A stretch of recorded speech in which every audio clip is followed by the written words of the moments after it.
Hey guys, hope all of you are doing fine. This is the part 11 of the Being Reborn in Marvel with Gamer's Ability. Marvel Gamer Part 11. I walked into my lab and continued my research about artificial intelligence. What I knew was quite rudimentary, so to speak, and I wanted to know more before even thinking about activating the 2 AI I had. So far, I knew enough about the basics, mostly by experimenting with a few projects of mine, but sadly, with the knowledge available in the world as it was now with matters like artificial intelligence, I was quite short. My power as the gamer was useless in this situation, especially if I didn't have any material to learn from, and artificial intelligence in the late 90s was not exactly a common thing. Heck, not even Tony, the most advanced technological guy in the current world, had much to offer. According to his messages, the closest thing he had to a functioning AI was J.R.V.I.S that at this point was nothing more than a natural language user interface computer system. And that didn't help me at all. I mean, a natural language interface computer system was cool and all, especially for the 90s. Because it basically allows the user to interact using written or spoken human commands instead of computer language, like Siri or Alexa will in the future, but that was leagues below a functioning AI. So, I was in quite a predicament. Fuck, I muttered with a tired sigh, looking at my programming skill level in my skill tab. In this situation, where I had no solid ground to start, I had no idea how long it would take me to reach a skill level where I would begin to understand J.R.V.I.S, which was leagues below Ultron in complexity, meaning this little task was going to be rather difficult. What to do? I sighed, thinking that maybe I needed to go into outer space once again, maybe visiting a more advanced planet to further my personal quest. With that in mind, I opened my search tab and looked for artificial intelligence. To my surprise, the closest result was on Earth, in New Jersey of all places, meaning it wasn't Tony. He had strong thoughts about New Jersey. Who beat Tony to it? I muttered, thinking who in New Jersey had beaten Tony in the AI race, and me for that matter. And then in clicked, me, Arnim Zola, but that didn't make sense whatsoever. I distinctively remember that during my raids with Fury and Bucky, I eliminated the bastard before he was even a problem. Then again, there was always the possibility of there being another copy of him. He was after all an AI, data that could be copied with the right tool, so it was a conceivable possibility. Time to investigate. Frowning, I opened a portal to Wheaton, New Jersey. It was time to find out what had happened, and why Arnim still appeared on Earth as an AI. Once I stepped through the portal to New Jersey, it took me a few seconds to reach the base where Arnim Zola used to be located, immediately frowning at the sight, for the base ahead of me was the very same I had raided all those years ago.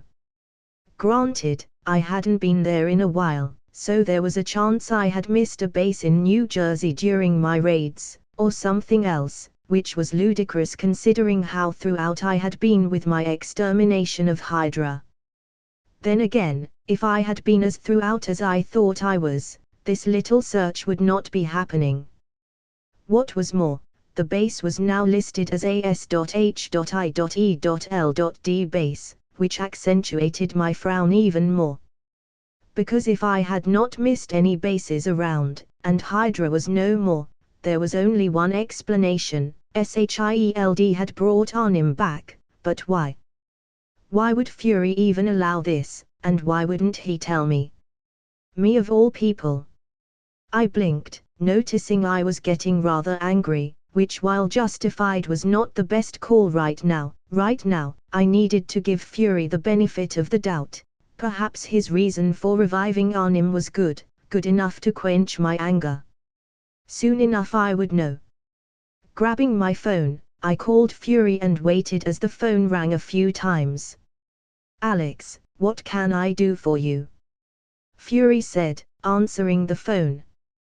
Why is Arnim Zola still alive?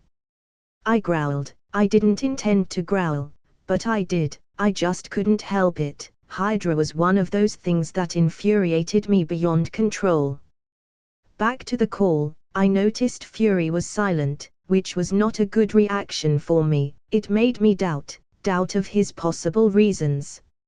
Alex, it's not what you think, Fury eventually replied with a tired sigh. And what is it then? I asked, clenching my hand into a fist. Alex, it was an order from my superiors, Fury sighed.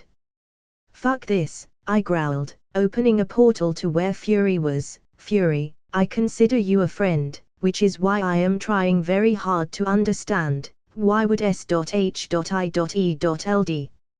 need Arnim? Fury sighed, hanging his phone up. The higher-ups wanted to see reverse engineer him.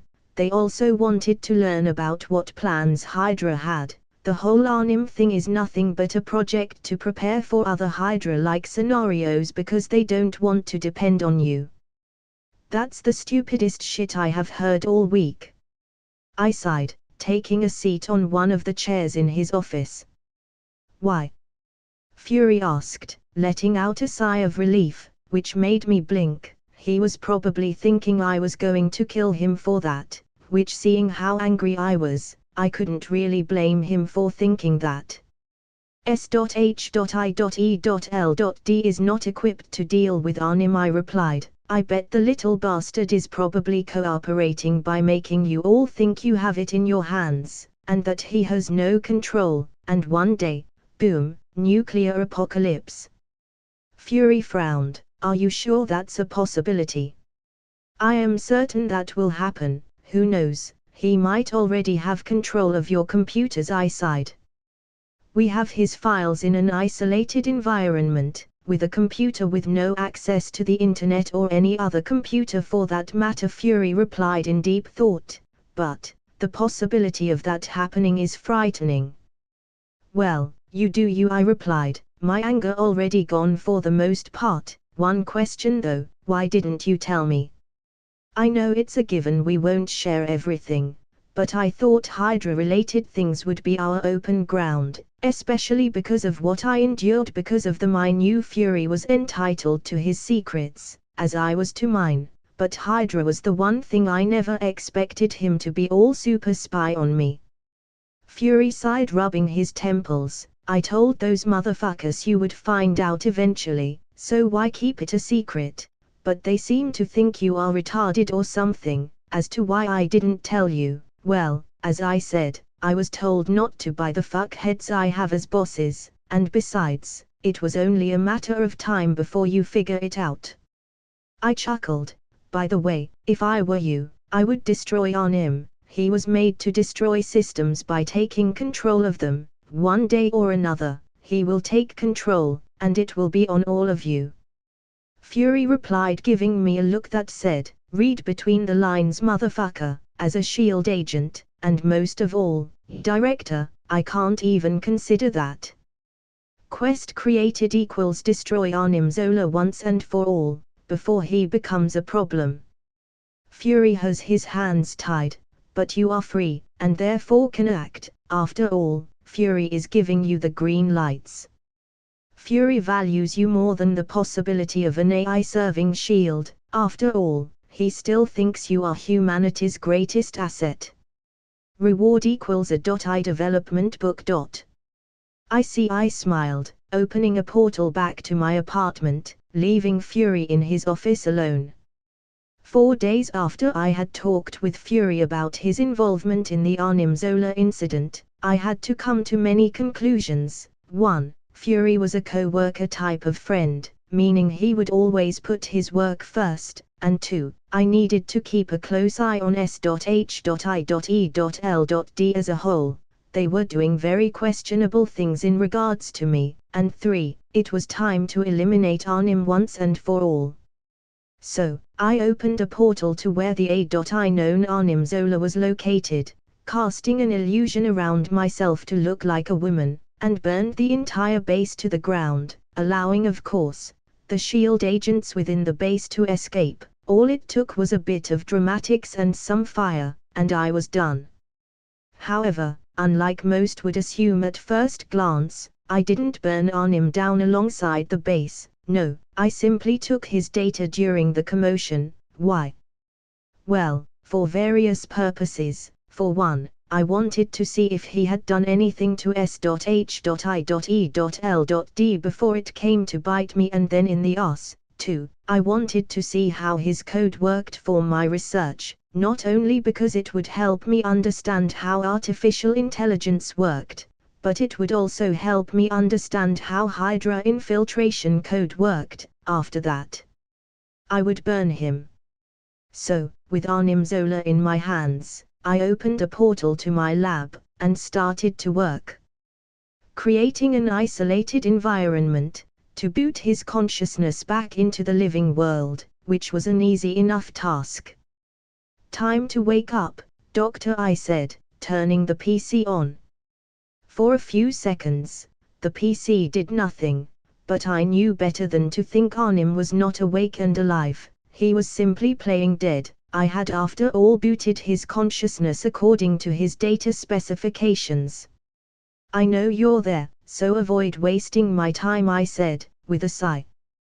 The computer glitched, changing the screen into something new, a green pixelated image of Arnim's face. Ah, the doctor awakes, I clapped my hands. Arnim asked.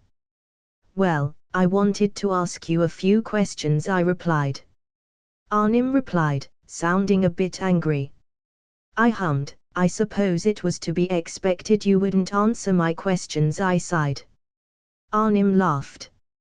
You do know you were defeated by an American, not once, but 3 times, right? I snorted. At this the green pixelated image of Arnim changed into a red one, denoting his anger. I blinked in surprise at his rant before I started to laugh. I'm sorry, but that's cute considering you are the last surviving member of Hydra, I hummed, air quotes in surviving. Arnim hissed. Well, I sighed, grabbing a book from my inventory, the one I had acquired during my last dungeon. Book of Technomancy. Arnim asked, but I simply ignored him. Do you wish to learn Technomancy? Yes/no. Obviously, I pressed yes, consuming the book in the process.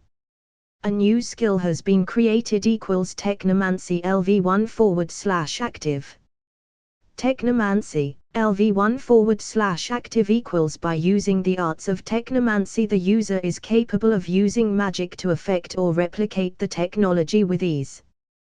The user is also capable of communicating with technological entities such as a .I, using this spell as a conduit to the technology itself. The user is also capable of casting or developing spells and enchantments that result in cyber-related effects. The user is basically utilizing science and technology as if it was a paranormal element like fire or blood. What you can do with this spell depends on the LV of the skill. Some entities, for example, are able to reject the effects brought by the spell if you don't have a high enough level to override their control. Let's try, I smiled, casting Technomancy on Arnim. Skill level insufficient.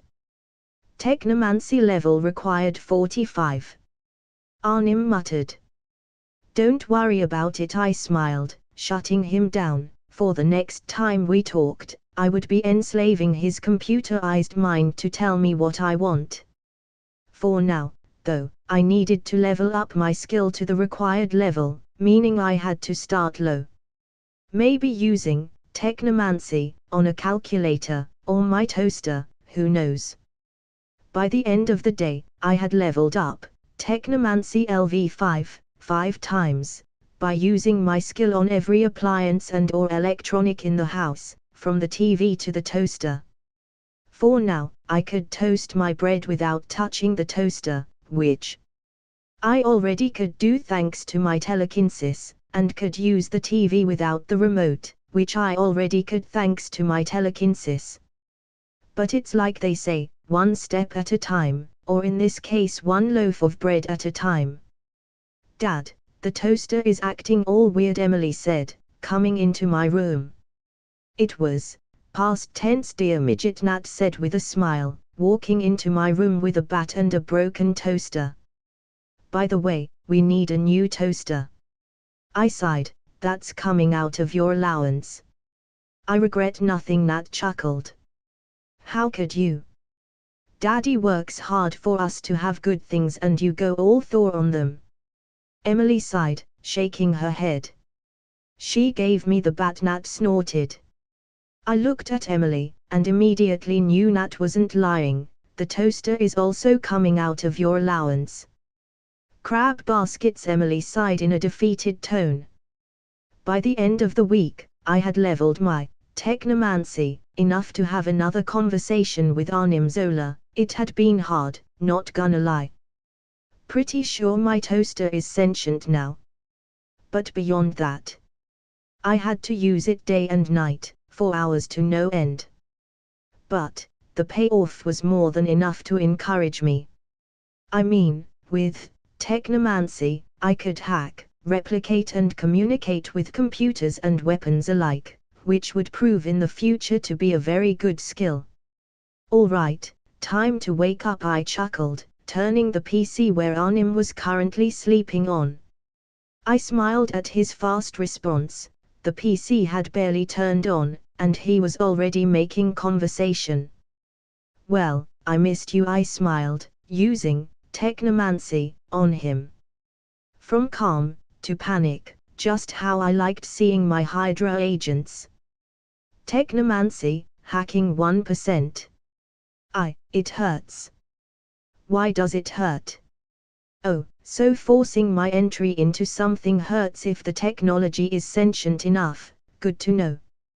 Technomancy, hacking 19%. Stop it. I will talk. Whatever it is you are doing, we can discuss it. Yeah, no. Technomancy, hacking 24%.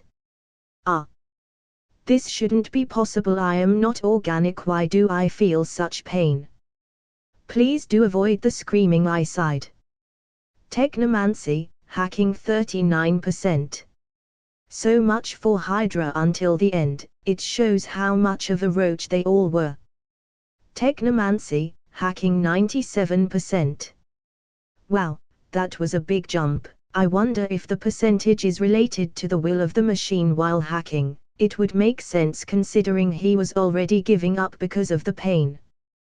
Technomancy, hacking 100%. Technomancy, hacking complete. Here goes nothing. What did SHIELD wanted with you? I asked, looking at the PC. Eventually the PC replied, using the same voice as Arnim, but it sounded off like there was no Arnim left. I blinked. What? I asked, after a moment. Was Fury aware of this? I muttered in a low tone. I see, I chuckled in a dry tone. I already knew the Council was looking for ways to chain me. The day I killed Stryker, I found that out with one of the files he had given me. I didn't mind really. Contingency plans were to be expected when dealing with secret organizations, but trying to clone me, to weaponize me in such infuriating way, that's where I drew the line. The question now was, how much Fury knew? Was he aware they were trying to use my DNA as a weapon, or was he in the dark? I needed to know, and now. Angry, I opened a portal to Fury's house, finding my target on his bed, reading a magazine. You can knock, you know that, Fury muttered. Fury, I muttered, using technomancy to detect any recording devices or such in the vicinity, finding no less than 40 around, before I destroyed them with a pulse. Did you know the Council is trying to clone me? Or decode my DNA to give others powers? Fury looked at me, blinking in mild shock. So, I decided to use True Observe on him. Nicholas Joseph Fury, LV-29.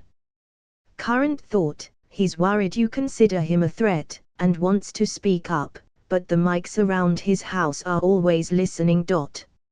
I destroyed every mic in the house, I said, looking at him. So talk. I did. Fury nodded after a moment.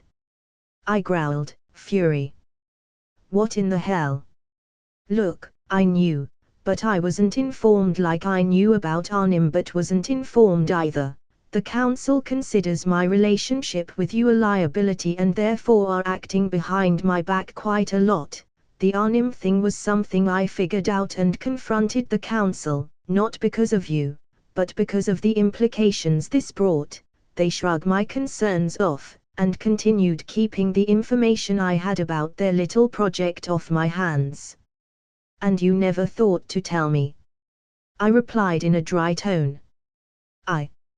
Look motherfucker, I wanted to, but I had mics everywhere, even up my ass, so I decided to deal with it on my own. At the time, you had shit to do, and I was capable of handling the situation, Fury replied with a sigh. You were protecting the council, I replied in realization. Yes, in a way I was, Fury chuckled. You would have killed them, and sadly, I need them. Without them, there is no shield to run. So I decided to take a less aggressive approach by ruining their plans one at a time. I blinked. What? I discovered the cloning thing soon after I discovered the Arnim situation. From there it was a matter of sending a few of my agents to disrupt their experiments, not that I needed to. Your DNA is impossible to work with, so seeing as your DNA was good at defending itself, I moved my attention to their other plans, Fury sighed. What plans? I asked. Nothing they have enacted yet, mind you, but a few of them included using your daughters as handles for you, Fury replied, his tone getting thicker. Others included stealing a more malleable part of your DNA. What? I muttered. Your semen, Fury sighed. They concluded if they can't clone you, they can use your seed to make a warrior for them. I'm gonna kill them, I muttered. I can't stop you if you decide to do so, but hear my plan out first, Fury replied. What plan? I asked, barely holding my shit together. I want to replace the council, one by one. I already have a few plans in motion, putting my men on their seats, giving me free reins over S.H.I.E.L.D., Fury elaborated. I sighed, and you want me to wait while they plan things like using my daughters or my dick to kill me? Well, not exactly, Fury grinned. When I started this little shadow war of mine with the council, I was well aware you would find out eventually. It was, after all, a matter of time before your freaky ass power figured out there was an Hydra agent left, so I waited. You wanted me to find out, I muttered, using True Observe to confirm his claim, and he was right. Perhaps I had been too hard on him, who knows? Yes, because I want you to brainwash the council into retiring with your magic and put my agents on their spots, Fury smirked. Wait, since that day, Fury had been playing this shit since the Wakanda incident. Fury had a plan to replace the council. I had a plan to avoid future misunderstandings. Fury didn't know this. I trusted him to a large extent, but I didn't trust S.H.I.E.L.D., meaning in a way, I couldn't fully trust him, not like I trusted Bucky anyways, so to avoid always reading between the lines with him, I created my plan, one that worked with his plan very well. His plan was to replace the council members one by one with agents of his choosing. Mine was to put my own guy in the council so that I would have ears within S.H.I.E.L.D. at all times. Of course, my plan didn't end there. Having one set of ears within an organization so big as S.H.I.E.L.D. was not enough. I needed ears and eyes everywhere. The council was just my main priority. So, while Fury deliberated how to replace each member of the council, I began making my moves by putting hundreds of mics and cameras within S.H.I.E.L.D. in each and every single base, hiding them with a basic illusion that absorbed the mana from the area effectively, keeping the mics and cameras hidden 24/7. It took me a while, 2 weeks to be precise, which, considering how many bases I had covered during that span of time, was surprisingly quick, all thanks to my technomancy, my telekinesis, and my eldritch illusion skills that allowed me to install the things I needed within the bases while keeping them hidden without actually entering the bases myself. Now, all I had to do was wait for Fury to contact me and do the rest. Was I happy I was going to brainwash someone? No, I wasn't, but after what I had found about the Council, this was the next best thing, which was basically putting S.H.I.E.L.D. within my hands on a silver platter. Daddy, Emily said, walking into my room as I finished setting up the database that would hold all the files my cameras and mics within S.H.I.E.L.D. would send me. Yes, Princess? I asked, turning to look at her with a smile. I was wondering if you wanted to spend the day with us. I mean, you are always working, so I thought. You know, Emily smiled, fidgeting her 2 index fingers together. I smiled, kissing her on the forehead. Sure, what did you girls have in mind? Well, Emily grinned, putting on a gas mask. Why was she putting on a gas mask? As I pondered over that, Nat shouted Disney, blasting into my room ninja style with a smoke bomb and all. Was that necessary? I asked, coughing. Of course, Nat nodded. Why else would I have asked Uncle Bucky from some military-graded ninja bombs? I frowned. Bucky, I called.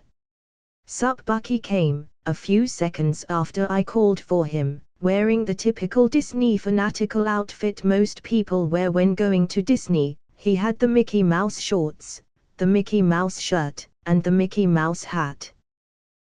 Why? I asked, pointing at his outfit.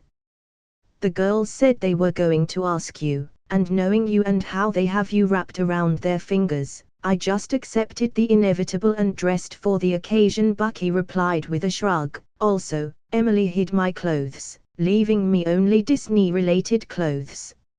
I turned to Emily. Why? Because he looks adorable. Emily smiled, nodding as if that was a fact. Okay. I chuckled. Wait until you check your closet, Bucky snorted. What? I blinked, opening my closet with my telekinesis, and like Bucky, I had nothing inside. Seeing this, I turned around to see Nat and Emily holding some Disney-related clothes at my face with beaming smiles. No. Daddy. Emily pouted. We just want goofy pictures, pun intended, for the future. Nat smiled. Pleasure, for us. Girls, this is not the way of asking for something, this is basically extortion, I replied with a sigh. So, we will be the only ones dressed in cute clothes. Emily pouted, looking down. I suppose we will, sis. Nat pouted as well. I frowned. Nat didn't pout. You two are terrible, I laughed. Fine, you cute manipulators, I will dress for the occasion. Yay. Extortion rules. Emily giggled, jumping into my arms, giving me a hug. Hell yeah. Nat chuckled. Weak, Bucky snorted. Really? I snorted, looking at him. I didn't cave so fast, I lasted 2 whole extra minutes, Bucky grinned. Bah, you still caved, Nat snorted. I pity those that will date the two of you, Bucky sighed. Emily gasped, Daddy. Uncle Bucky is talking about sinning. Bucky, what have we talked about? I smiled. No talks about dating or possible dating until the girls reach their 90s. Bucky chuckled. Last boy that flirted with me got lost in Canada, Nat sighed. That wasn't me, it truly wasn't. Surely. Nat nodded, narrowing her eyes at me. Baby, if I had been involved in it, the boy would have been lost in the moon, I winked at her. True, Nat chuckled. Don't worry, Daddy, every boy that tries to flirt with me, I kick him right between the, and they never flirt with me again. Emily nodded proudly. One of them changed schools, Nat added. Odd, I wonder why the school hasn't called me about that, I hummed. I dealt with it, Bucky said, cocking his shotgun. Wait, where the fuck did he get a shotgun from? Oh wait, he has guns everywhere in the house for moments like this and intruders. Oh, any problems with that? I asked. Well, the principal only recommended her to say no, instead of that, but I provided proof boys sometimes don't take no as an answer, and that it's the only way to make the message clear, and well, after a long debate, I told the principal you would donate more money to the school if she ignored that, and well, here we are. Bucky sighed. Emily and Nat now have ball kicking privileges. How much do I have to pay? I asked. 2 million, Emily replied. Meh, it's worth it, I shrugged. Ball kicking privileges were indeed worth the money. After my trip to Disney with the girls, I opened a portal to the Vibranium planets I had laid claim to see how the production was going. For the moment everything was going more than well. My golems were growing day by day, and my processed vibranium reserves were already bigger than those of Wakanda. But I felt that something was missing. For the moment, I had clay, stone, and metal golems. And soon I would have golems based on the destroyer of Asgard, but still, I felt like I could do more. And then as I pondered deep in thought about what else I could do with my golem factory, it hit me, the Sentinels from X-Men, Days of Future Past. I had access to everything to make them. I knew where Bolivar Trask was, and I had access to Raven's DNA. Granted, she had to agree, but I could always persuade her to do so, meaning all that left was putting my mind into the project, and I would, if I succeeded, have an army of droids that evolved depending on the enemy they were facing. Granted, if I succeeded, I had to make heavy modifications to their code because they were made to kill mutants, but still, after the modifications, they would become essential parts of my army. The question now was, how long would making them would take me? I mean, the Sentinels I wanted appeared in the future, in 2023, the evolving model. Bolivar's research and blueprints at the moment were for the first Sentinels, the beta version so to speak. I hummed, maybe it would be like the super soldier serum, years of research to crack the formula. Which reminds me, I have yet to modify the serum so that I can administer the girls with it at a later date. Wait. My technomancy. My technomancy allowed me to copy any type of technology as long as I have enough level on the skill, meaning, there was an easy way out of this path. I needed to do another time-walking dungeon. The X-Men, Days of Future Past time-walking dungeon to be precise. If my hypothesis worked, I would be able to copy the Sentinels I wanted, skipping the middleman. Heck, if this shit worked, I would be able to do so much more than leveling inside those dungeons. I would push my own technology years ahead, no decades, fuck that, centuries. I grinned. Opening my dungeon tab, accessing the time-walking dungeons. It was time to test that theory. Eager to test my theory out, I accessed the X-Men, Days of Future Past time-walking dungeon, and like the Age of Ultron, I was spawned in the middle of the beginning of the movie. I was in no rush to do anything though. I had come here for a reason, a very particular reason, to try and see if it was possible to copy technology from the dungeons using my technomancy. At a later date I would come to actually do the dungeon, but for now, well, fuck them dungeons. I had things to try, and experiments to run. So, I opened a portal to where the remaining members of the X-Men were in this post-apocalyptic world and waited. 30 minutes later, after a bunch of notifications about quests and other things, my targets arrived, the Sentinels arrived. Sentinel MKXLV 225. One of them, in particular, running towards me, I grinned. Immediately putting to test my theory, by using my Techomancy on it. Technomancy level required for copy equals 60. It was possible, it was freaking possible to copy things within these fake worlds. I laughed, equipping the Power Stone as I did so. With this discovery the possibilities were endless. I had at my fingertips a catalogue of powerful technology waiting to be copied. Time Walking Dungeon failed. As expected, the moment I equipped the Power Stone, the world around me froze, and in the blink of an eye, I found myself back in the real world, grinning like a madman. It's possible, I muttered, already knowing what I would do for the moment being, leveling the heck out of Technomancy. Odin Borson POV.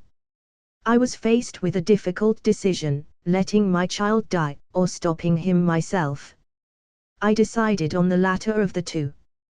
To protect Loki from Alex's wrath, I had to force Loki to obey. Poor Odin Hela. Leave me alone. I roared. I was already having a hard time accepting I was to bound my son magically so that he doesn't try to do anything stupid. But I can't, Hela replied, laughing. You trapped me within your power, and until your pathetic life ends, I can't leave you alone. Believe me, darling, I have tried. Alex will never love you, I replied, if anything to rile her up. Oh, but he will, because I will offer him the universe, something no other woman will be able to. Hela replied. I will even allow Thor to live if that pleases him.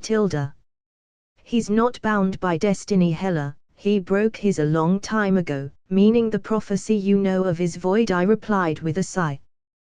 Is it now?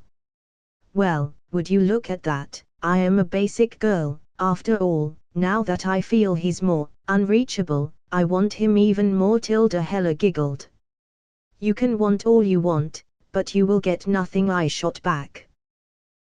Sure, whatever makes your old heart feel at ease, not that it will change a thing, after all, the very fact he broke destiny with his very own hands makes him even more worthy of me than ever before, mark my words, dear father, he will be mine, through blood if needed, for a queen needs his king, in both conquest and in love. Hela shot back, her magic flaring.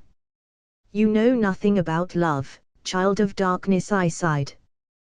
Mayhaps I know nothing, but who knows, I might learn a thing or two from him. After all you taught me was how to be a monster, and then you cried when I didn't act differently. Hela laughed. Pathetic really, don't you ever get tired of failing over and over again?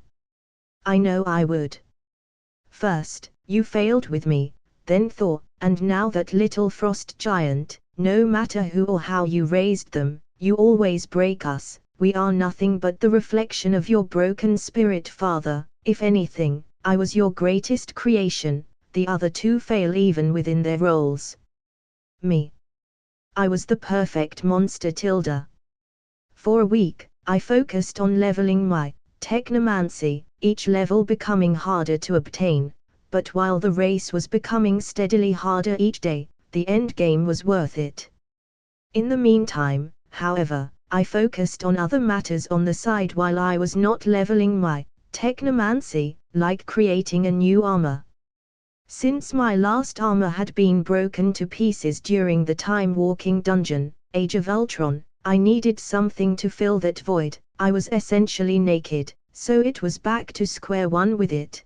The first armor I had was a very basic one, no technology incorporated, at least nothing impressive. This time I wanted something more technologically advanced.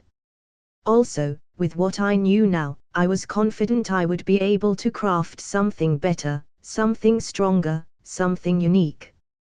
But the question was, what did I want? Before, all I wanted was an armor strong enough to define my body, and while that sentiment remained, I needed more, and that more would shape the idea of what I wanted, of what I required. Ideally, I wanted an armor that would not only protect me from damage but heal the very damage it couldn't protect. At this, I grinned as an idea popped into my mind. I had millions of pots, thanks to the dungeons my golems were constantly doing, so why not use them for this next project? For others, this very concept was not doable, at least to the level I wanted to have, but for me, I had more potions than I could count, meaning all I needed to do was add some sort of intravenous injecting system within the armor and my problems of mana or health would be gone. I would be essentially immortal. No, effectively immortal with my armor on. This would also save me the time of having to drink the pots, which were seconds that could cost one's life during the heat of battle. I like where this is going, I chuckled, taking notes of my ideas as I started to make a draft. So far, in my head I had a suit of armor that not only protected me but healed all wounds, but what else? What else I wanted to add? What else was possible? I hummed for a while, dwelling on the thought when once again, an idea popped into my mind. Magical inscriptions.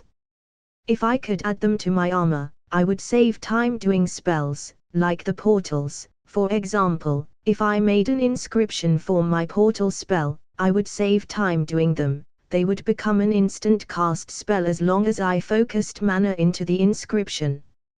And that was only the beginning, because I could also add magical formulas in the form of inscriptions to make fast transmutations or inscriptions for magical shields or weapons. Well, that's enough magic, for now. Now I need some technology, I chuckled, thinking about the possibilities. I continued working on my armor for weeks, using my technomancy during the whole process, because killing two birds with one stone.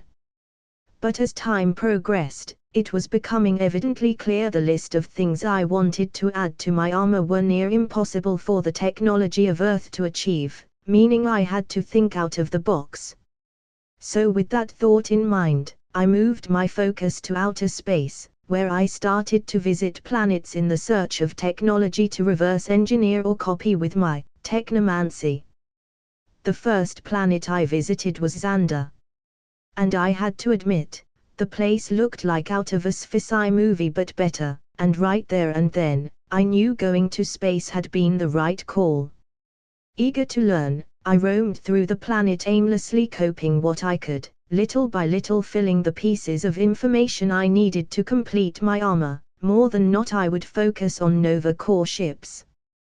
Their ships had everything I needed in terms of technology, I just simply had to make it smaller. Their technology, in short, was breathtaking, but I also had to take into account they barely held their ground against Thanos even with all their flashy tech, so whatever I acquired through my technomancy, here I had to improve if I wanted to use it against the big guy. Thor Odinson POV. Defeated in honorable combat by my brother not long ago. I had to admit, the feeling of defeat was refreshing, but also a wake-up call. Unlike my brother who trains day and night, I was becoming complacent with my power, for none posed a threat to me, for I was mighty. My brother showed me, being complacent was a mistake. Not too long ago, I was able to run circles around him without breaking a sweat. Now, that gap no longer existed, and I was happy for it, because without him closing the gap, I would have never had the need to outdo myself, to push the boundaries of what I knew. No more I would let my power blind me, no more I would think I had no match, even if that statement was true, for I had learned strength is ever changing, so in kind, I would show my brother the same, so that he could too push the boundaries of what he knew. I would inspire him like he had done with me. And who knows what mighty levels we would both reach, of that, not even I was sure. And that exited me, who knows, we might even surpass the old man. Thor, baby, You've been training too much, Mother said with a frown as she entered my personal arena. Nonsense, Mother, I have just begun, I declared with a grin, for I would not stop until I reached new heights. Is this because of Alex? Mother chuckled. I nodded. Indeed it is. Next time we fight, I will return the favor, giving him a battle to be remembered. I will too push him like he has pushed me. Mother sighed. You two really feel like brothers. Indeed, I laughed, going back to my training. I'll have the servants bring you some food here then, Mother said, walking out of the room. Loki Odinson POV. I hated that human. I also feared that human. But above all, I hated my father. That above me, he had chosen him, a mortal. He had magically bound me to not attack, or try anything against Alex, for if I did, I would lose all my powers, turning into that what I despised, a mortal. I hated that no one wanted to listen to me, that everyone thought this was the right way, even Thor sided with father, picking that mortal over his own blood. Loki, the All-Father summons you, Sif said as she walked into my room. If it isn't the whore of the mortal, I sneered, looking at her with rage. Jealous? Sif shot back with a glare. Of what? Used merchandise. I snorted, rolling my eyes. Merchandise you used to pursue, but were too little of a man to even touch, Sif replied. I might not be able to kill Alex anymore, but I sure can kill you, so watch your tone. I am still your Prince Alex or not. She was a citizen of Asgard, therefore mine to command. You were never able to kill Alex to begin with, and second, no one commands me, Sif growled. I follow the All-Father because he inspires me to do so, out of my free will. You only inspire pity, little prince. I glared at her, my magic flaring. She dared to insult me. She dared. I was her superior, a god. Loki, Thor said, coming into the room, interrupting what I was about to do. Thor, I replied with a low hiss. Loki, Alex is pursuing Sif's attention, and if you harm her in any way, I don't think he will take it very well, Thor sighed. For some reason he looked tired, very tired, which was unlike him. As if he could kill me, Sif snorted. I can, and I will, I growled at her insolence. You won't even try. I forbid it, Thor sighed. You forbid it? I laughed.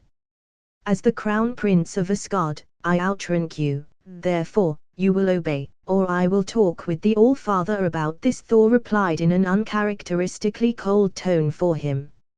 I laughed. Well, I do suppose I better not try my luck then, Thor. You better not, Loki, Thor replied. Now, go.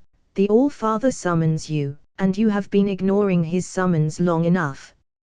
I nodded. For now, I would play their role, but one day they would pay for this, one day it would be them looking at me from below. Emily Walker POV. Magic was fun. And I was good at it. Congratulations, Emily, Magic Grandma said, patting me in the head. Well, I am the best, I grinned at her, which made her chuckle. Well, you are truly a gifted child for these arts, and have more focus than your father, Magic Grandma chuckled. At her comment of Daddy, I pouted.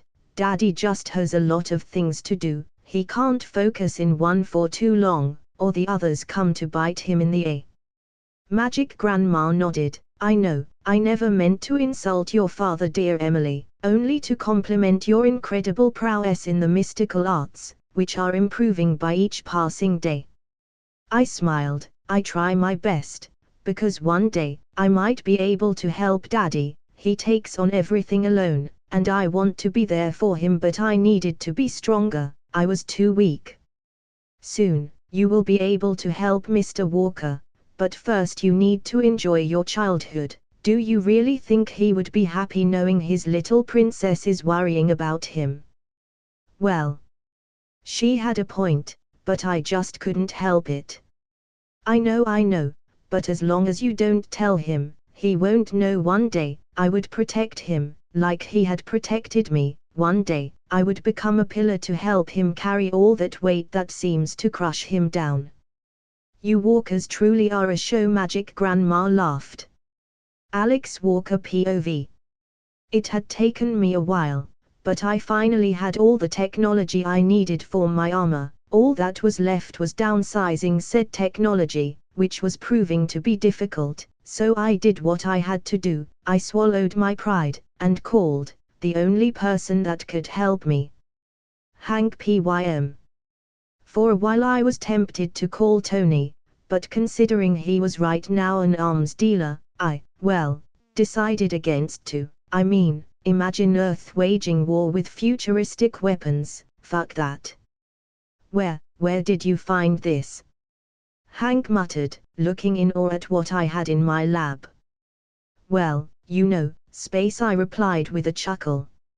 You went to space? Hank almost shouted, turning to look at me. I looked at him, and with an raised eyebrow, I replied, that surprises you. You can shrink your ass to molecular levels, and me going to space blows your mind. Hank blinked, before he started laughing. I suppose you do have a point, young man, but still. This means you have reached intelligent life, a form of life whose technological advancement is leagues above ours.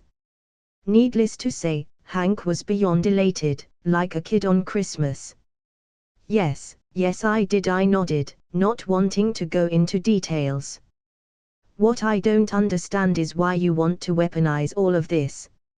Is S.H.I.E.L.D. manipulating you? Remember what I told you about them, they are not to be trusted. Hank sighed, rubbing his temples. First of all, S.H.I.E.L.D. is the least of my concerns. Second, what does this? I pointed to the ships and weapons I had replicated from the Nova Corps, proofs. That we are evidently not alone, Hank replied. And that there are threats out there able to wipe us off the cosmos with a snap, I nodded. Not all aliens are friendly, and we need to be prepared, and unfortunately for me, I can't tackle this project alone. Well, you do have a point, and I do want to work with this alien tech, so let's dig in, kiddo. Hank grinned, already forgetting why he was against it in the first place. For weeks, I studied the technology I had copied from the Nova Corps to no avail, proving that even with the help of Hank this task was surprisingly hard, but I had no rush. Sure, I wanted the technology to work as soon as possible, and to be able to fit on my armor, but while that happened, I would make a middle step armor, the armor before the armor I wanted. Something simple yet sophisticated, something useful, something to fill the void until I acquired what I needed to create the real armor I wanted. So, with Hank working on the Nova Corps tech, I moved to work on my little project. This will take us years to crack, kiddo, Hank whistled, wiping off the sweat from his eyebrow. I smiled. Well, the best things in life are usually worth waiting for.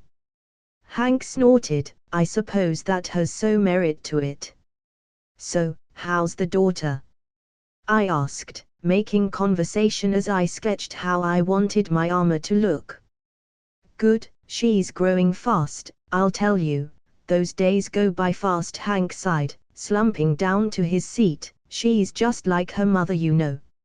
He chuckled in a sad tone, smart, brave, and eager to change the world. I didn't have the pleasure of meeting your wife, but even I know she would be proud, I smiled, patting him on the back. I hope so, Hank sighed, looking at the floor. A new quest has been created = rescue Janet Van Dyne. Janet Van Dyne is trapped on the quantum realm, and it's your task to save her. Objectives = rescue Janet Van Dyne. Side objectives = convince Hank Pym you are not lying about his wife. Rewards = I blinked in mild shock, she was alive. God, I didn't remember shit from that movie, poor Hank, I had to get a quest to remember his wife was alive. Now the question is, how the fuck do I convince Hank she's alive without making him think I am after his technology? I've been thinking, Hank spoke, breaking me out of my train of thought. How about we make a barbecue, so that the girls get to meet each other? I would love for Hope to be friends with your girls. He smiled. Sure, I smiled, my mind blank, because I had no idea how to break the news to him, and how to make them believable. Great. Hank smiled. In the end, I came to the resolution of not telling Hank shit, meaning I would do this mission by myself, using his technology with my technomancy, rescuing his wife and breaking the news to him she was alive there and then. I mean, I was operating under the wise say, that said, it's better to ask for forgiveness than for permission. Though that would be for later. Right now, I had a few things to do, before I was able to help Janet, like leveling up my technomancy, because apparently operating his machine required a very high level, even higher than the one required to copy the Sentinels from the future. Alex, Bucky called as he entered into my lab. Sif's here. Sif. I blinked, looking at my minimap, and sure enough, she was here, but why? Thanks for letting me know. Do I need to have the talk with you? Bucky grinned, looking at me. I snorted, walking past him without even acknowledging his comment. I had a beautiful lady waiting for me, and I would be damned if I allowed Bucky to ruin this moment for me. Alex, a smile beamed across Sif's face, as she saw me enter the living room, where she had been waiting for me, talking with the girls to kill time. Dad. Emily smiled, jumping from the couch to my arm. Careful there, baby girl, your dad is getting old, I winked. Silly Emily chuckled, running back to the sofa with a smile on her face. So, Sif, I smiled, turning my attention to Sif, who was still smiling. What brings you to my humble abode? Great, of all the things I could have possibly said to break the ice, I decided to go all lame on her. Well, Sif began, I had some free time, and I thought, why not see if Alex wanted to share it with me, so, do you? Yes, of course, I nodded, I would love to, just let me clean up, and we'll be on our way. Sure, but this time, the date is on me, Sif stated, pulling a bag full of gold from her jacket. This ought to cover our expenses, right? Maybe it's her who needs the talk, Bucky chuckled, to which I opened a portal under him, moving him into the pool. His sass needed to cool down. It's not enough, is it? I knew it. Sif sighed. I said, Sif, bring 2 bags of gold, but no, I had to bring 1 instead. No, that's more than enough. That's a lot of money in Midgard standards, like, a lot, I chuckled, pointing at her bag. Look, how about you let me shower, and then I'll help you figure out how much money you have, okay? So, it's enough? Sif asked, with a hopeful look. Yes, I nodded. Good, then, I shall wait for you here, Sif smiled. Onk. She's adorable. Can we keep her? Out of nowhere, Alice jumped from the shadows, towards Sif, hugging the unexpecting warrior. Sif, as the trained warrior she was, kicked Alice off her, before rushing to attack the sudden intruder, but before that could happen, I used my telekinesis to stop her. Don't worry, Sif, she's just mentally questionable. Hey. Alice pouted, I mean, it's true, but still, it hurts. Who is she? Sif asked, frowning. My sister, I replied with a sigh of my own. You have a sister? Sif blinked in shock. Now I do.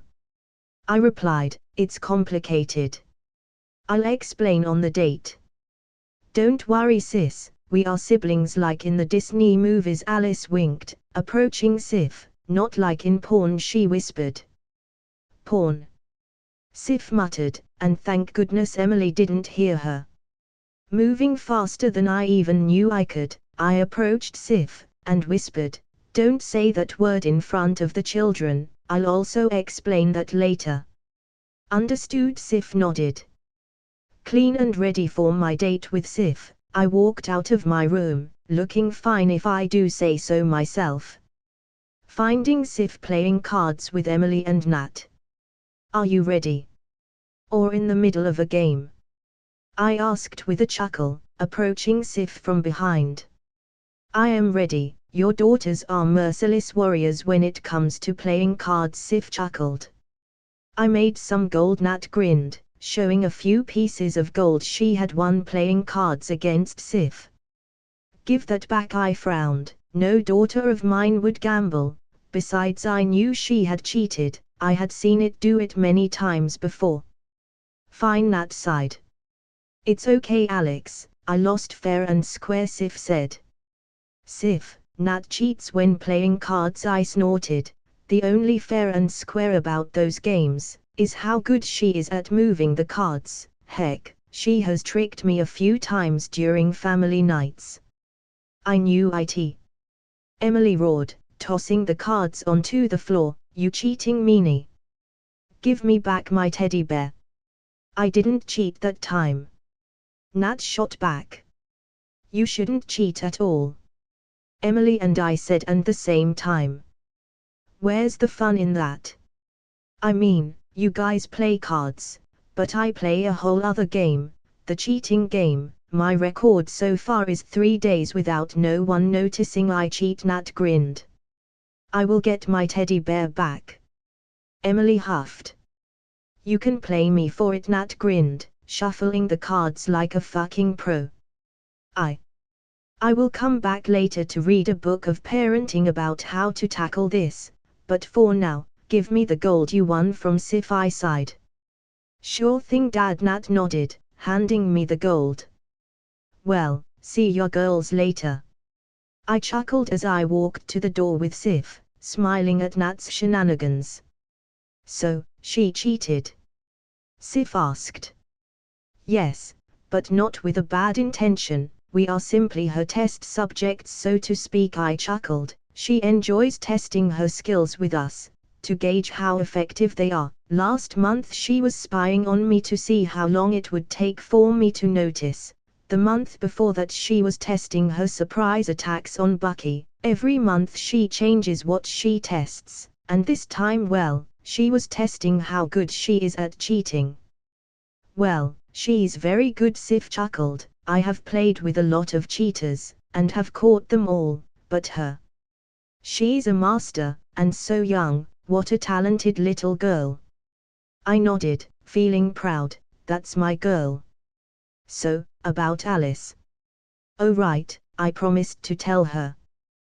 "Well," I sighed, "she's me, but a female version, I guess. It's complicated." "She's you." Sif frowned. "The universe is a curious thing, and well, she's the result of that," I chuckled. "She comes from a dimension where, well, where I was supposed to be a woman, I suppose." "So, an alternative version of you?" Sif muttered, tilting her head. "Yes, so to speak, but beyond our last names, we are very different." "She was crazy for one." "Yes, I saw that," Sif chuckled. "Indeed," I nodded with a laugh. "Well, enough about that, time to start our date," Sif proclaimed, shaking his bag of gold. "About that," I smiled, pointing at her bag. "With that much gold, we could probably finance 1,000,000 dates." "Really?" Sif asked. "Migard's finance is confusing." "Not really. Okay, yes, you have a point," I nodded. "So, before we begin, if you truly want to pay for this date, let us first exchange a bit of that gold for money." "Sure," Sif nodded.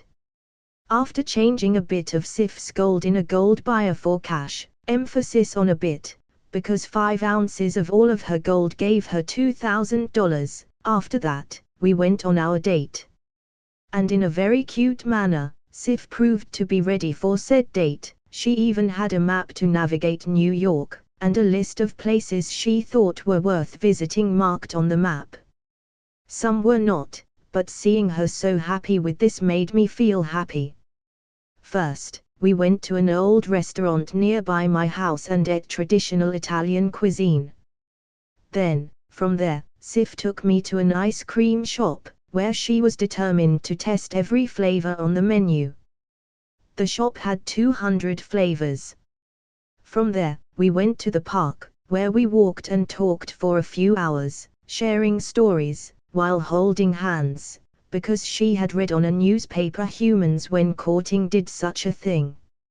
After that, she took me to a bar, called the Asgardian Home. Quite the name, if I do say so myself.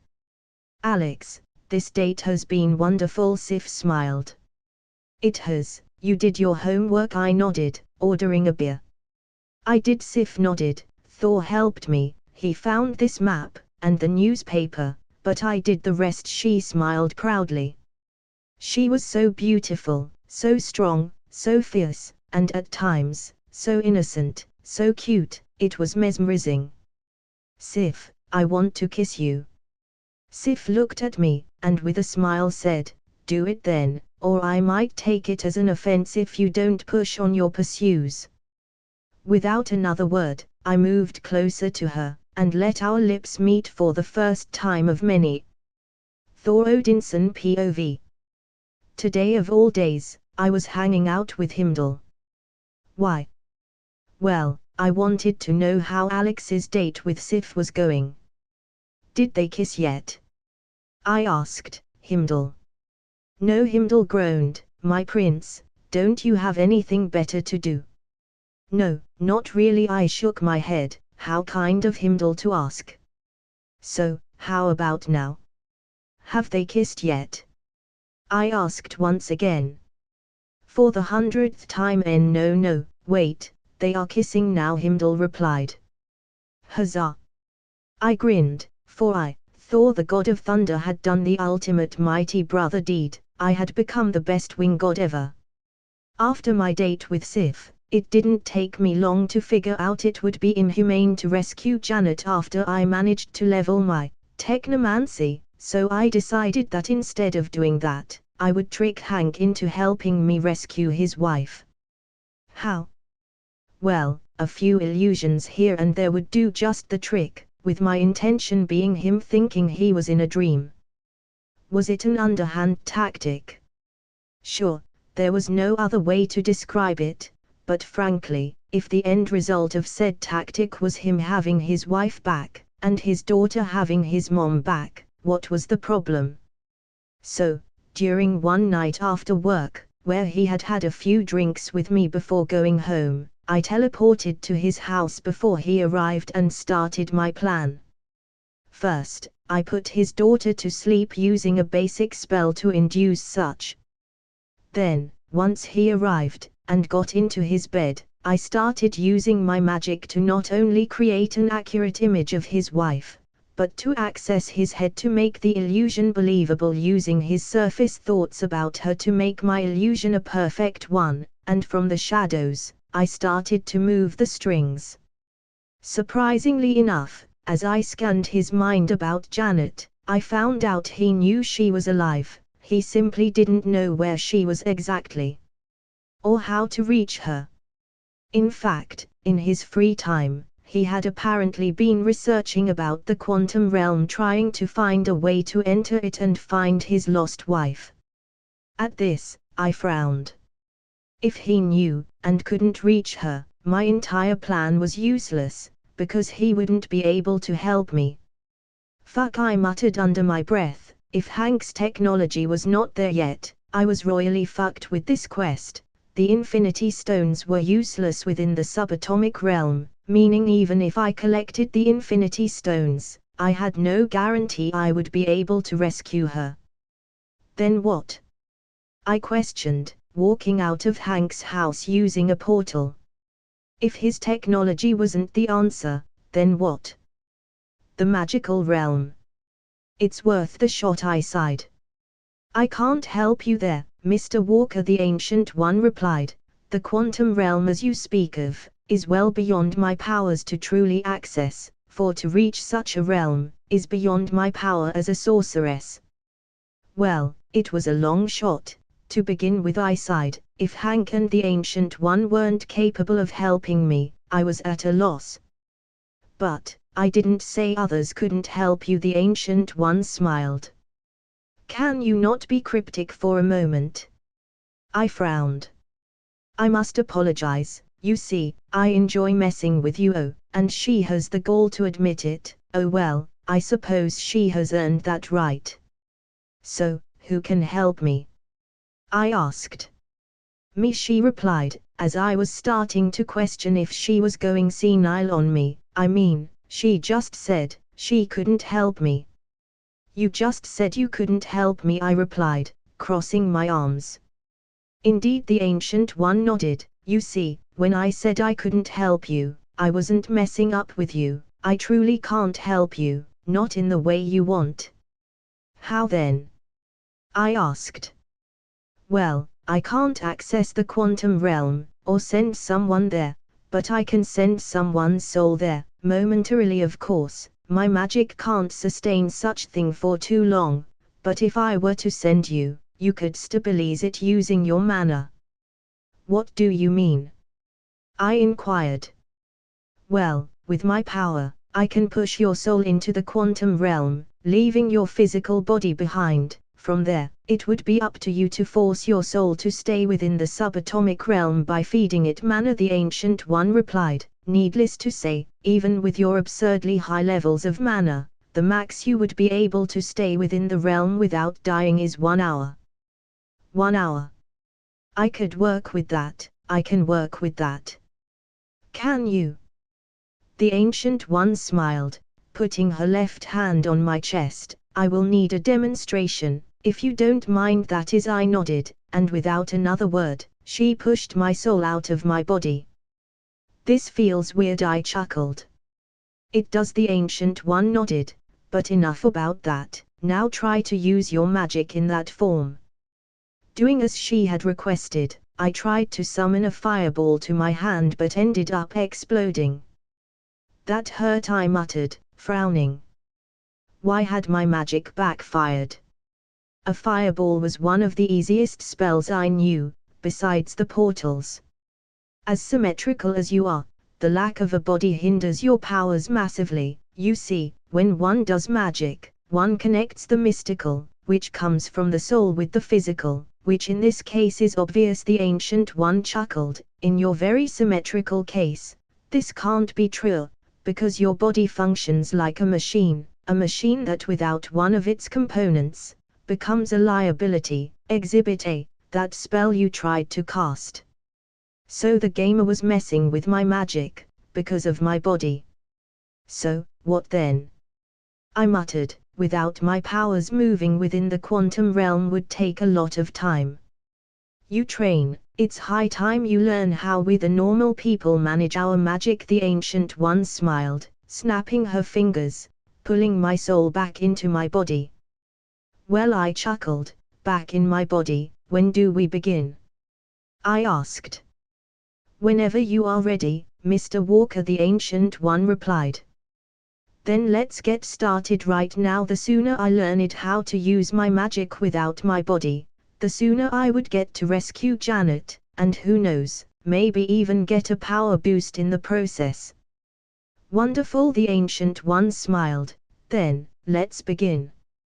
For the following month, I trained with the Ancient One to be able to enter the quantum realm without a risk, day and night without a break, even sharing some classes with Emily, because the Ancient thought it was of the essence for her to learn what I was learning too.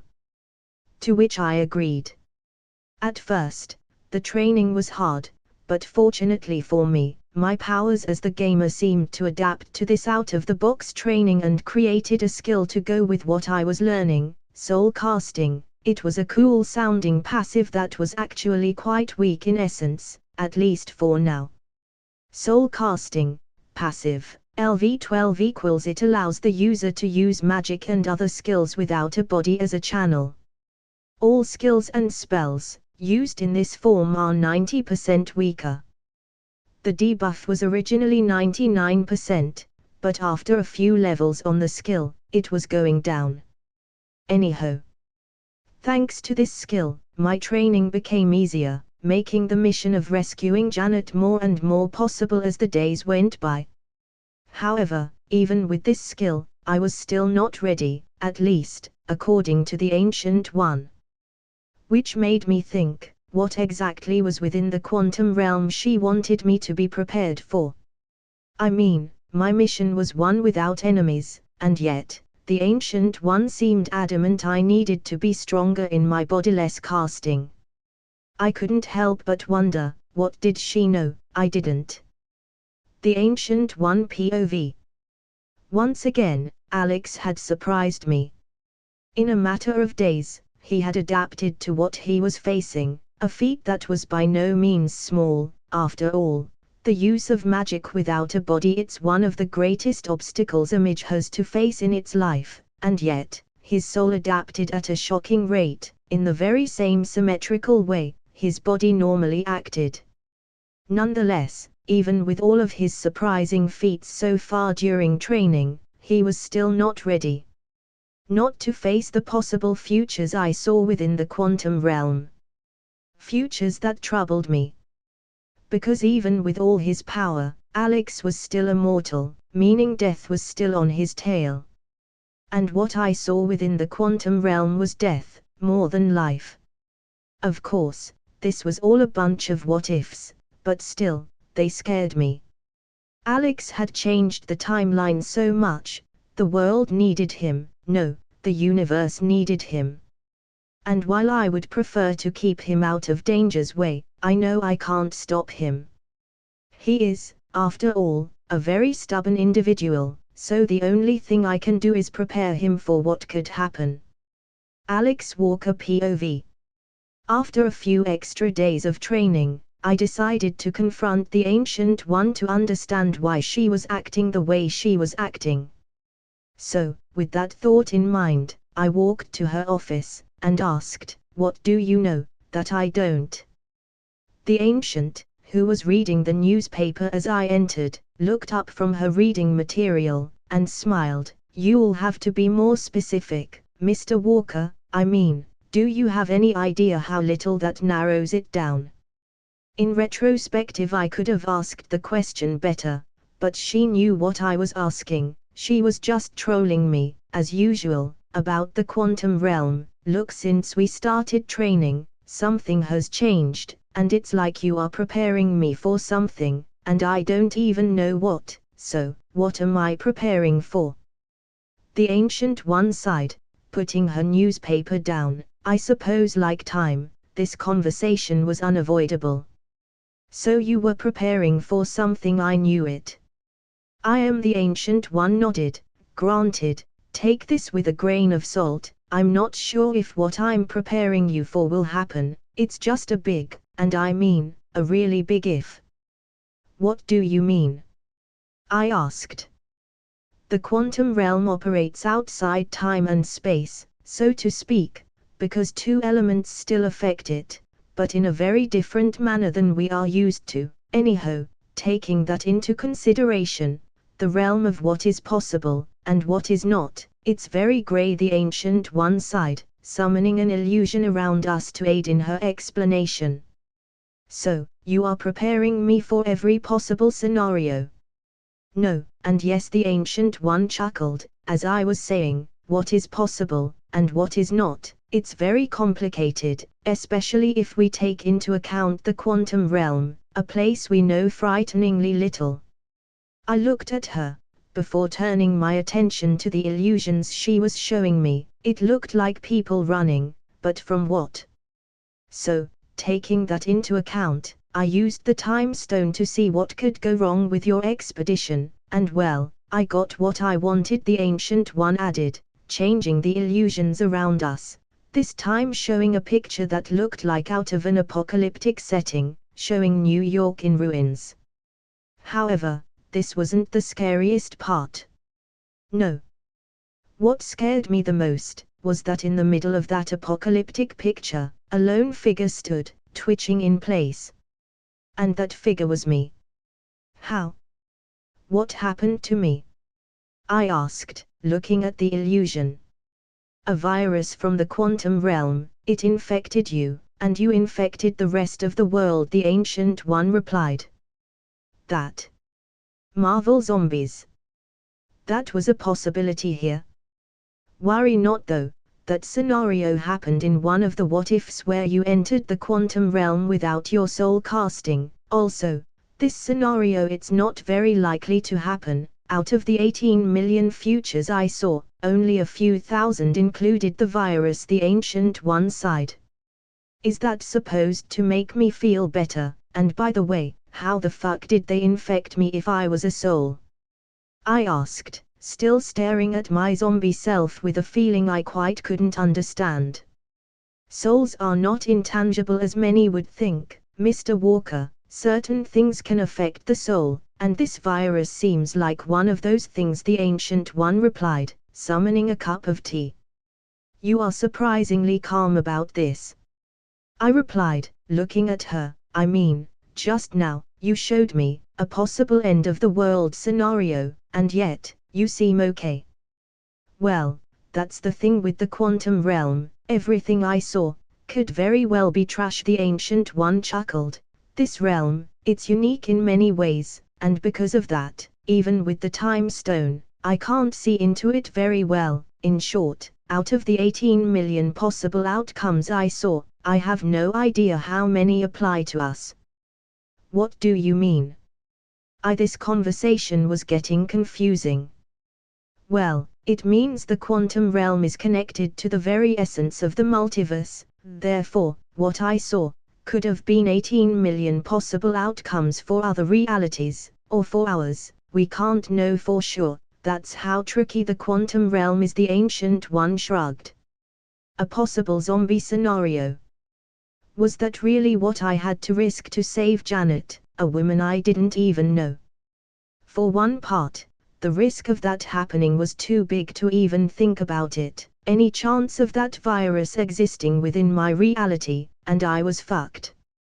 But on the other hand, my quest didn't imply there was any danger to it, and normally my quests would let me know if something was wrong. That, and the Ancient One had told me, and that hadn't popped a quest about the zombie apocalypse, was a good flag. But still, even with all of those green flags, I was nervous. Because I had no idea how to avoid the infection, at least on my soul form. Physically, I knew how to avoid becoming a zombie. It was simple: don't get bitten, and you are good. But, without a body, the precautions to be taken were confusing. So, I was faced with a choice. Leaving Janet in the quantum realm. Or, finding a way to enter the quantum realm with my body, because with this option, I could wear armor, making the chance of infection null. You are overthinking, don't you? The Ancient One commented, as she walked into my room, the one I used to use during my time with her. Yes, I chuckled. There is no need for that, the Ancient One smiled, just keep training, and those possible outcomes, those what if, won't come to happen. As lovely as that sounds, I can't take this situation like you, I shot back. You showed me what could have happened, and I can't and won't let that happen. This isn't even about Janet anymore. If she's infected, I will kill her, and hang if I have to stop anyone from entering that realm to erase the risk of infection. But beyond that, beyond what I feel, I need to know if this is a possibility, a virus like that. I couldn't let it happen. The Ancient One sighed, patting in the back gently. I see. I suppose the way I'm behaving can be translated as a calm demeanor, but in reality I'm terrified of what I saw. I looked at her in mild shock. Don't look at me like that, Mr. Walker, the Ancient One chuckled. I am but a human after all. So, any idea how to minimize the risk? I chuckled in a tired tone. The Ancient One hummed, I think I have an idea. I blinked. You do? Yes, although, it's quite experimental, and by that, I mean, I just now thought of it. The Ancient One winked. Well, what is it? I asked. Well, it has occurred to me, that we can use the Space Stone, alongside our magic to open a controlled portal to the quantum realm. Together we might just have enough power to sustain this portal, and with the Space Stone in the mix, the portal will be stable, allowing you to enter without the need of leaving your body. The Ancient One smiled. However, like the virus, this plan is a big if. I have never done this before.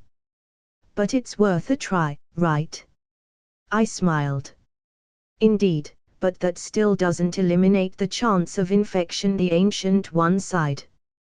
Well, I kind of feel more safe with a vibranium armor around me, that without anything, at all, around me. I snorted.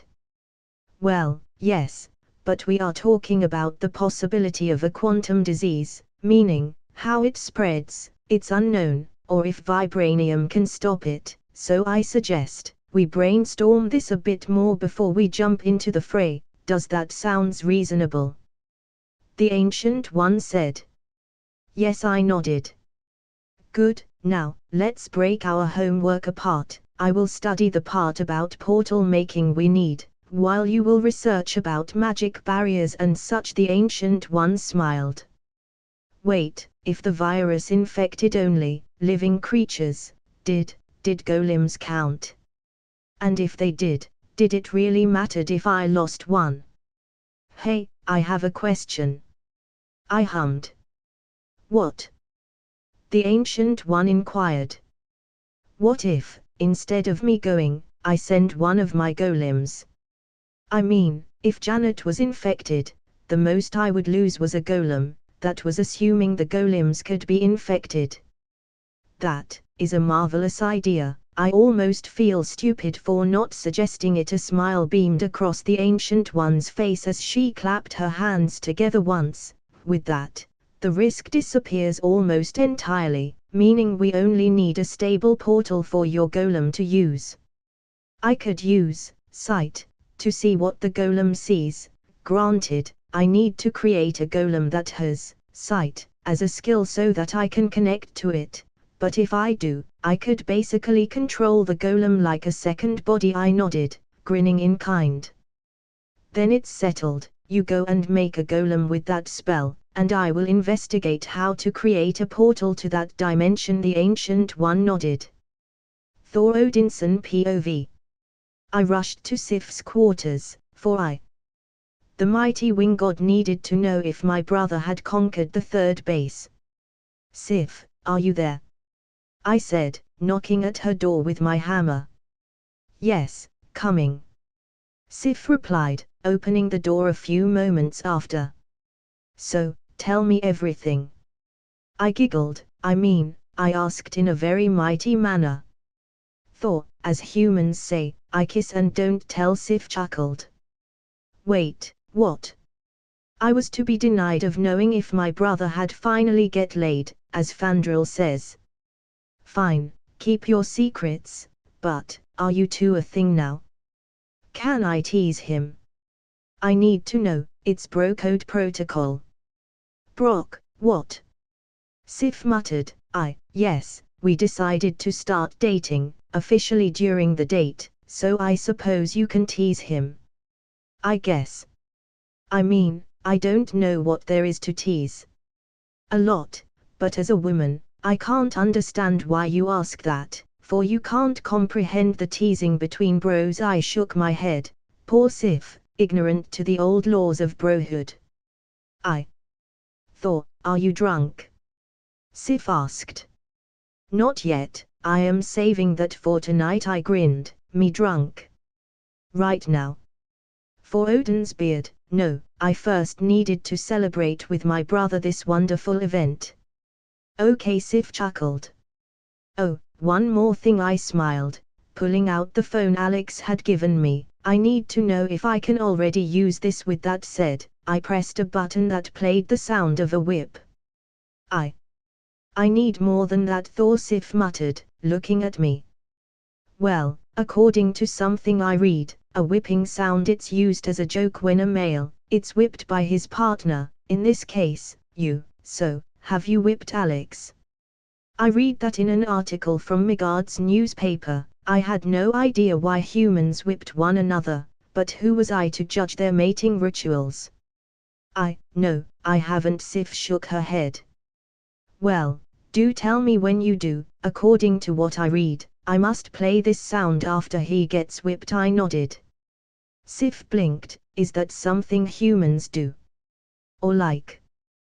Do I have to buy a whip? But of course, according to the article, yes, humans get whipped. I nodded. Poor Sif, what would she do without my mighty help?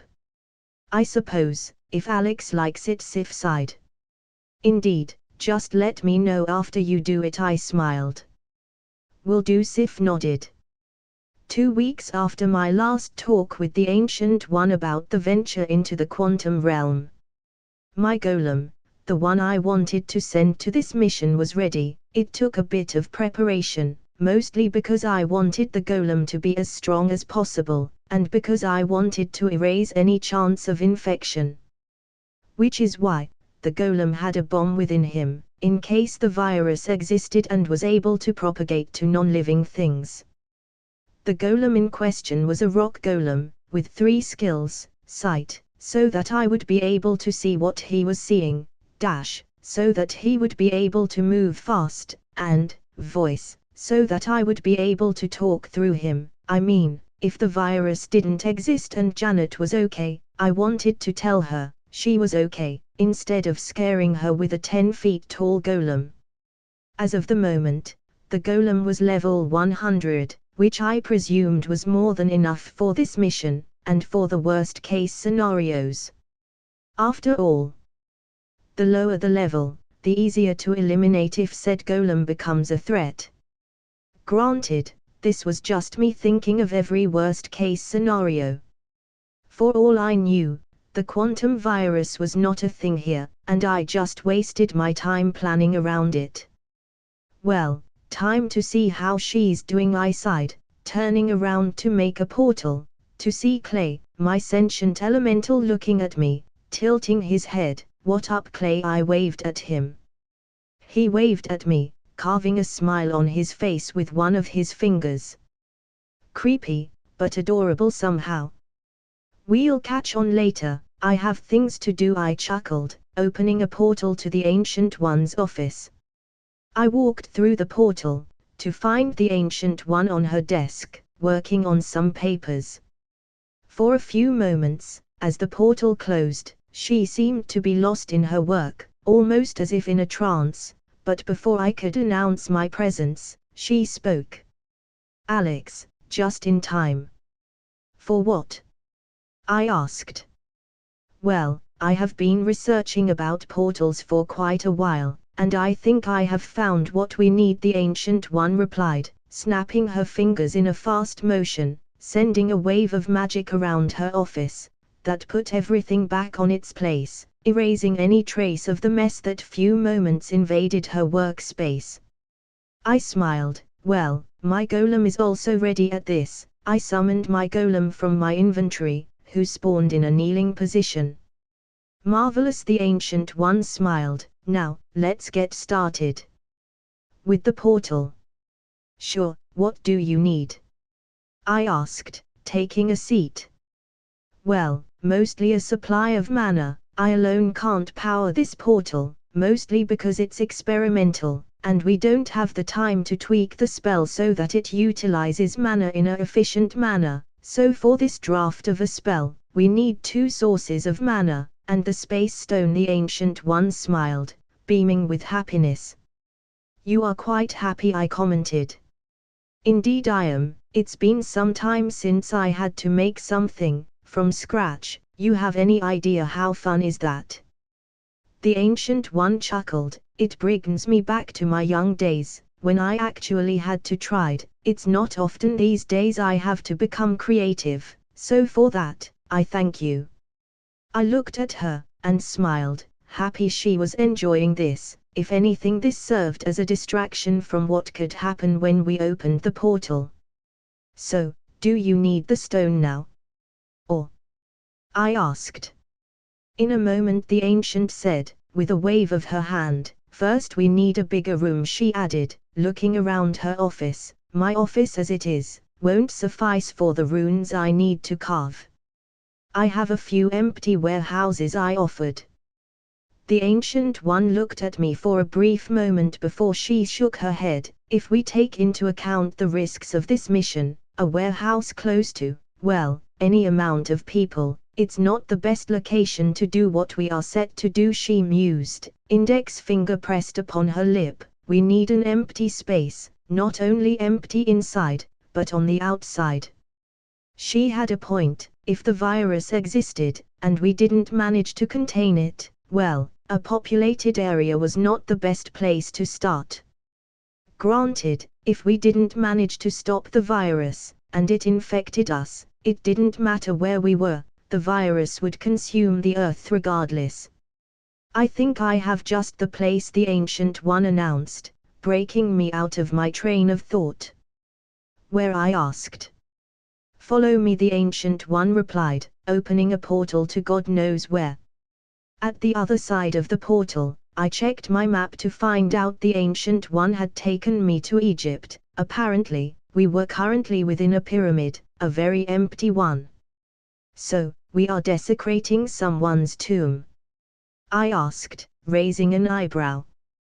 Goodness, no, this tomb is empty for a purpose, the Ancient One chuckled. Which is? Well, this pyramid was made for situations like this, the Ancient One smiled, pointing at the walls. Believe it or not, some of the best mags in the Earth's history came from Egypt. Granted, their mags didn't excel in raw power or numbers, but they were particularly good in preparing for the worse. This pyramid was one of those cases. Moving my gaze to the walls, I noticed something. Runes, a lot of them, tons of them. This is a sealing tomb. If our magic changes, even if it's just a little, we will be trapped here forever, the Ancient One smiled, touching the runes in the walls. They made a tomb to seal people, I replied. Well, of course, in case they needed to stop a powerful being, the Ancient One nodded. But, wouldn't we be able to use the space stone to? I don't know, leave, in case we get trapped. While the idea behind a sealing tomb was very cool, I doubted that would be able to stop us, if we became zombies. No, after all, you can't use the space stone without energy as a whole, the Ancient One winked. This pyramid was made to seal mana, life and other energies. On the rare occasion something infected the mage from within, be it an evil god, or a demon. After the tomb seals your energy, the tomb wraps you in many layers of magical linen to trap your body, effectively immobilizing you, sealing both your spiritual form and your physical form for all of eternity. After that, there is no escape unless the person in question goes back to normal, she smiled. All the while, I looked around me thinking, damn, Egyptian mags were terrifying. After a few hours on the pyramid, all the preparations to open the portal were ready. Now it was time to see if they would work. After all, this was all very experimental. When I give you the signal, be ready to power the runes I carved, the Ancient One repeated, making sure I remembered her instructions as she walked around the runes, verifying they were all correct. Okay, I nodded, ordering my golem, the one I was gonna send on this mission, to stand by my side for the moment being. I couldn't lie, I was nervous about the possibilities behind this venture. If Janet was a zombie, I would be faced with two options: 1, killing her, or 2, finding a cure, which would involve God knows what. In reality, the sad part was, I knew the option I would take. I knew I would kill her if that happened to be the case, but for the sake of my own self, I was kind of lying to myself about other options, just to say I tried while patting myself in the back. Are you ready? the Ancient One asked, drawing my attention back to her, and out of my dark thoughts. Always I nodded. Then, let's begin, she nodded, and so, at the same without a sound, we started powering the runes she had carved, one by one as they lit up in the process, the lights eventually leading to a runic circle, where the space stone was located for this very purpose. Is it working? I asked as I watched the space stone shake a bit. I still don't know, the Ancient One replied. But before I could dwell on the thought for much longer, the space in front of us broke, as if reality itself was shattering into a million pieces, creating a small rift of sorts, leading to the place I was looking for, the quantum realm. Well, I'll be damned, it works, I whistled with a chuckle. Now, it's time to send your golem, the Ancient One smiled, as I nodded. It was indeed time to see what was within the quantum realm, and if it was safe to explore. Go with my command given, the golem started to walk towards the portal, stepping into the quantum realm without much of a problem. Meaning it was time to connect my sight with his.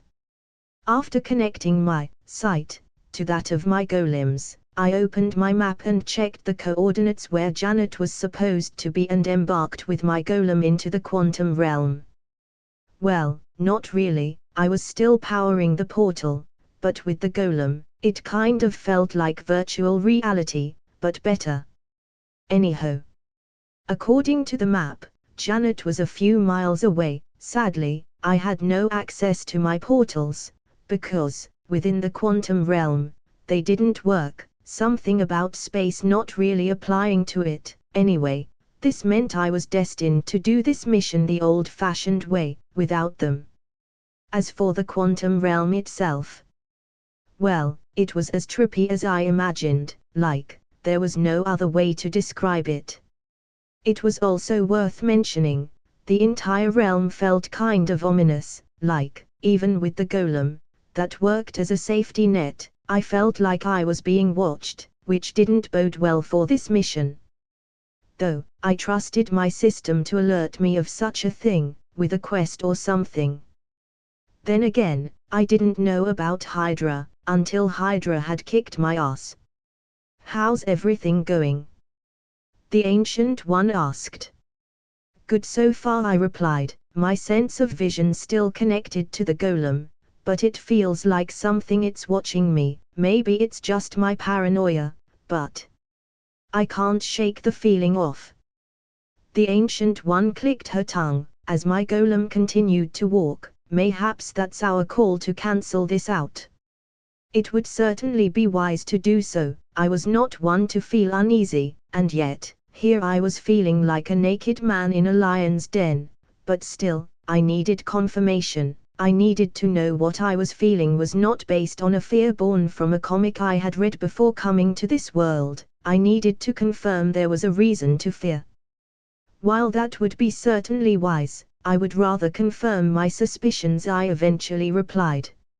Very well, the Ancient One sighed, I plan ahead just in case. Nothing can come in, not even air, without me allowing it, so, as long as we power this portal, we should be relatively safe. I snorted, that's reassuring. I suppose it's not, the Ancient One chuckled. I'm getting closer, I muttered in shock, because it made no sense. A few seconds ago, I was miles away, now, I was a few meters away from the coordinates I was looking for. Why does that sound like a bad thing? The Ancient One asked, her tone lacing with a bit of concern. I was a few miles away a few seconds ago. That gap closed in an instant. I didn't even see it, I replied, my golem on standby as I tried to rationalize what had happened. Well, the quantum realm does operate outside the rules of time and space, and well, a measurable distance is part of a system that follows the laws of space. Maybe she was right, and meters or miles were irrelevant within this world. Janet Van Dyne is approaching. What? Seeing that notification, I ordered the golem to turn around. Looking at my minimap, a red dot, a fucking red dot was approaching. And not the golem, but the portal.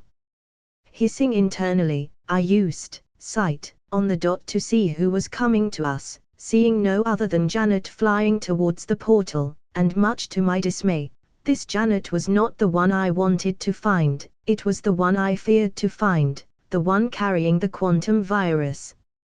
New quest created equals the virus that should not be.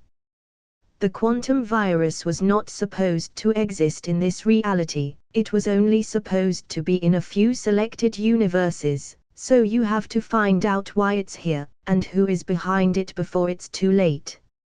Objectives equals find a cure, find the culprit. Side objectives equals save Janet from the virus. Close the portal.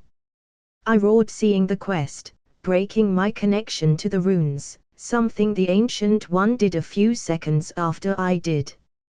What happened? The Ancient One asked, with the portal now closed. The virus, it's real, I sighed, ordering my golem to self-destruct, just in case.